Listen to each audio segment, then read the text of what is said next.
Welcome to Let Me Fix This. Enjoy the video. You start by verifying Shape Stabilizer matches your environment and Descendant build. Make sure the plugin version and host are compatible. Incompatibility causes subtle drift. Next, back up your current config and name it clearly so you can revert instantly. Then, select the target object and set an anchor point close to intended deformation center. Once these basics are in place, activate stabilization and run a brief calibration pass so the system measures baseline movement.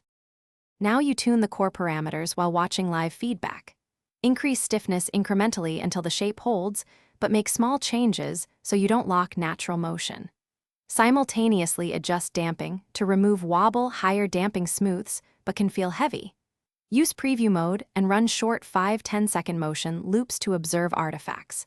If vertices drift, lower stiffness slightly and recheck anchor placement. Make sure to save intermediate presets, labeled with numbers for quick A/B comparisons. Finish by baking the stabilized output and exporting a version file so you can deploy confidently.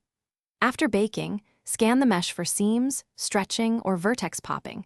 If any artifact shows, rerun calibration and adjust anchor offsets tighter toward the problem area before rebaking. If performance drops, reduce sample rate slightly and retest.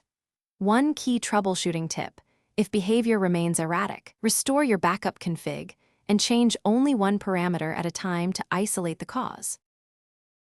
Thanks for watching. If you found this helpful, don't forget to like and subscribe.